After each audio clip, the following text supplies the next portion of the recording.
लीडन जो लतीफ़ चए डूंगर ॾींदई डस पेर पुनो जो बस सिर भरंदी सस अॼो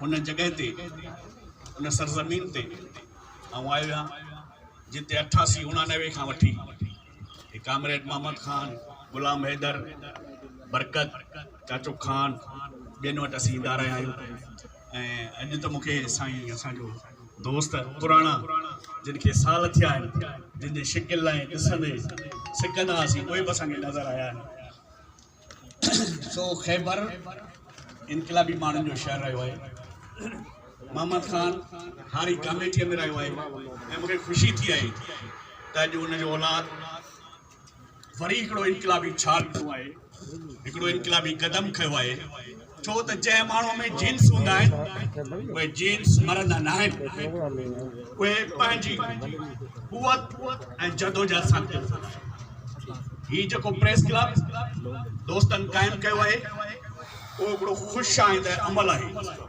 छो त माण्हू सोचींदो आहे माण्हू तड़पंदो आहे माण्हूअ जी तड़प माण्हूअ जी सोच हुन खां कुझु कराईंदी आहे चङो अमल सुठो अमल त जीअं असीं हिन समाज लाइ हिन सोसाइटीअ लाइ हिन धरतीअ लाइ हिन वतन लाइ कुझु करे सघूं ऐं मूंखे ॾाढी ख़ुशी थी छो त जॾहिं हिननि दोस्तनि अहिड़े करब में जॾहिं को माण्हू कंहिंखे हथु ॾियण लाइ तयारु कोन्हे नफ़्सा नफ़्सीअ जो दौर हुजे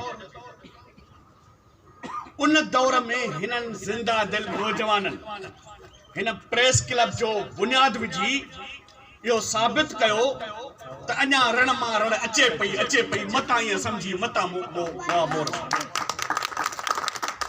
ही क़दम आहे विख आहे छो त सहाफ़त सही जेका निकिती आहे उहा सहीफ़नि मां निकिती आहे ऐं सहीफ़ा नबियुनि ते लथा आहिनि ऐं नबी जेके हुआ उहे हक़ ऐं सच जो पैगाम ॾींदा हुआ प्रीचिंग कंदा हुआ ऐं तव्हां ॾिठो त सॼी सिंध में जेको माण्हू हक़ सच जो अलम बुलंद थो करे उन सां छा छा न वहे थो न छा वापरे थो कल्ह मेहराबपुर में शहीद अज़ीज़ मेमण जे वरसीअ में शहीद अज़ीज़ मेमण जो ॾोह कहिड़ो हो त उते जेके तागूती क़ुवतूं हुयूं जिन उते जे माण्हुनि खे जिन उते जे क़ुवतुनि खे बर्बाद ऐं तबाह बि कयो हुन उन जे ख़िलाफ़ कलम खयो कैमरा खई आवाज़ उथारियो पछाड़ियो उन्हनि माण्हुनि हुनखे क़त्ल करायो साल गुज़रियो आहे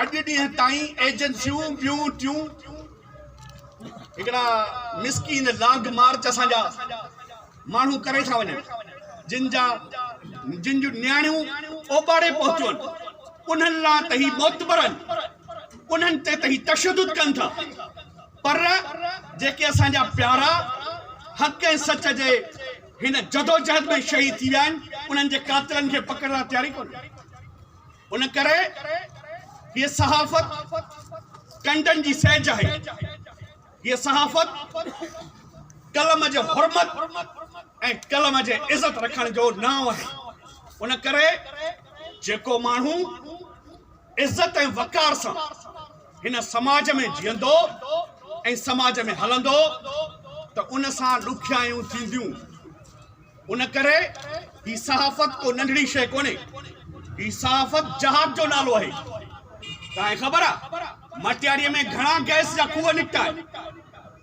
केतिरो उन्हनि मां तेल थो निकिरे केतिरो गैस थो निकिरे न उन्हनि असांजे माण्हुनि खे जिनके भरिसां ॻोठ आहिनि उन्हनि खे सहूलियत आहे न गैस आहे सुप्रीम कोर्ट जो ऑर्डर आहे त तव्हां जिन जिन ॻोठनि मां गैस निकिती आहे उन्हनि इलाइक़नि खे रोड बि ॾियो स्कूल बि ॾियो अस्पताल बि ॾियो ऐं उते जा माण्हू नौकरियुनि में रखो मटियारी ज़िले में 55 खूह निकिता आहिनि आयल ऐं तेल गैस जा 2 अरब रुपया पिया आहिनि डीसीअ जे अकाउंट में फ़क़ति असांजे सियासी माण्हुनि खे पराठो ऐं कारियूं जेके वॾियूं गाॾियूं आहिनि जेके दुहूं करियो थियूं वञनि ऐं असांजो माण्हू धूड़ थो चटे उन्हनि माण्हुनि खे रिश्वत ॾिनी थी वञे, पर असांजे माण्हुनि खे नथो कुझु ॾिनो वञे।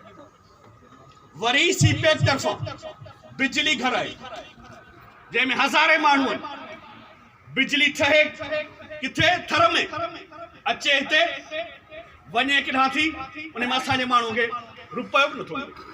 हींअर हिकिड़े दोस्त हिसाब कयो त जेकॾहिं इन बिजलीअ जे कोयले जो जेकॾहिं हिसाब कजे त असांजे हर सिंधी माण्हूअ जे घर में 1.25 करोड़ रुपया पियो हुजे। एतिरो उन पैसो आहे, माना अरबुस्तान खां ईरान खां वधीक हिते इन में ज़ख़ीरो आहे। पर असांजे माण्हूअ जी छा हालत आहे? कुल्हे फट में गंजरो, मथो उघाड़ो, भेनर कुॼाड़ो, पुरे हिन भंगोर। छो त सियासी उजारादारी आहे, सियासी हिकाटी आहे। उन करे मूंखे उमेद आहे त ही ख़ैबर जा नौजवान तव्हांजा मुहाफ़िज़ बनबा, तव्हांजा सिपाही बनबा, तव्हांजे इज़त, तव्हांजे हक़ ऐं तव्हांजे सचाई लाइ जिन ही इदारो खोलियो, जिन पंहिंजी ऑफिस खोली, उहे ही कलम जे ज़रिए, मीडिया जे ज़रिए तव्हांजो आवाज़ पिया बणजनि। पूरे मटियारी ज़िले में बलदियाती इदारनि ते 2 अरब रुपया महीने में अचनि था, पर ख़र्च छा थो थिए? रुगो रिश्वत ऐं अक़रबा परवरी। ईअं हालत इस्पतालुनि जी हालत ई आहे। हाल आहे त इस्पताल जी हालत आहे जो गोरी कान थी मिले, एक्सीडेंट थो थिए रोड जे भरिसां आहे, उन जो MS पैसा थो ॾे। छो त सियासी जॾहिं त ही पैसा ॾेई ईंदो त पैसा कढंदो। सॼी सिंध में माण्हुनि खे मारण जा लाइसेंस जारी कया विया आहिनि। ताज़ो तव्हां ॾिठो कराची में दीपक कुमार हिकिड़ो माज़ूर नौजवान असांजो, उन जे घर ते अफ़गानी गुंडनि हमलो करे उन घर जी तोड़ फोड़ कई। बेवसी ऐं बेकसीअ जे कहिड़ी हक़ीक़त ते लिखूं? माना इहा हालत आहे असांजे हाकिमनि जी, ऐं केस वरी उन दीपक ते थियो आहे। माना असीं पंहिंजे घर में धारियुनि जे रहम करम ते, उहो इन करे त असीं मुतहद कोन आहियूं, असीं मुतहद कोन आहियूं, असीं ॿधीअ में कोन आहियूं, असीं इत्तेहाद में कोन आहियूं, ऐं असीं ग़लति फ़ैसिलो था करियूं। निमाइंदे खे चूंडण महिल निमाइंदो जॾहिं असेंबली में वञे थो त उहो असांजे हक़नि जी पासबानी नथो करे। तव्हांजे न बजट ते थो ॻाल्हाए, न तव्हांजे पाणीअ ते थो ॻाल्हाए, न तव्हांजे वसाइलनि ते थो ॻाल्हाए, पर उहो पंहिंजे कमीशन ते ऐं पैसनि ते थो ॻाल्हाए। उन करे जेसीं ताईं ही कलमकार ऐं सिंध जा माण्हू सुजाग न थींदो, सही नमूने सां मालिकी न कंदो, माण्हुनि जो घेराव न कंदो, त पोइ लाटूं ऐं साॻा चुग हूंदा। सॼी सिंध में पुलिस खे ऐं लोफरनि खे लाइसेंस ॾिनो वियो त माण्हुनि खे मारियो, फुरियो, चोरूं, धाड़ा कयो।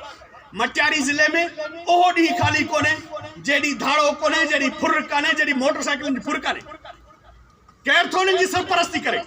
ग़रीब माण्हू कंदो छा? मिसकिन कंदो छा? उहे पथारीदार किथे वेठा आहिनि? इंतिज़ामिया ख़बर कोन्हे। पर असांजी माठ, वो सचल चयो आहे न, माठ करियां तां मुशरक थिया, पुछां तां काफ़र, इन ही वाईअ वर को सम्झे सचे ॾिनो। या असांजी जेका माठ आहे उहा असांखे तबाह बर्बाद थी करे। उन करे असांखे सिफ़बंदी करणी पवंदी, असांखे लीको कढणो पवंदो, हरामीअ खे हरामी चवणो पवंदो, हलालीअ खे हलाली चवणो पवंदो। जेकॾहिं असां इहो न कयो त हाणे हीअ जंग जेका आहे असांजी ॾाढी करब वारी थींदी। प्रेस क्लबुनि ते सिंध जा माण्हू पंहिंजा बचा पिया खपाइनि। हे असांजा माण्हू आहिनि, हाकिमनि, उहे जेके रिश्वत ऐं अक़रबा परवरी सां बिल्डिंगूं, अथॉरिटियूं, अलाए छा छा था। इन करे पंहिंजे शयुनि जी मालिकी करणी पवंदी। हिकिड़ो अमरा हूंदो सो तस्वीर ठाही भिति हेठां लिखई त हिन मां नुक्स कढो। जॾहिं ॿियो आयो त रुगो हुनखे चिलीका कढी, हीउ बि नुक्स, हीउ बि नुक्स, हीउ बि नुक्स। वरी साॻी तस्वीर आई भाउ, हेठां लिखई त हिनखे दुरुस्त कयो। के हथ ई कोन्हे। हिते हर माण्हू ॿिए ते तीर ऐं तबरो करण लाइ तयारु आहे, ॿिए खे निशानूं बनाइण लाइ तयारु आहे, पर पंहिंजो अमली किरदारु अदा करण लाइ तयारु कोन्हे।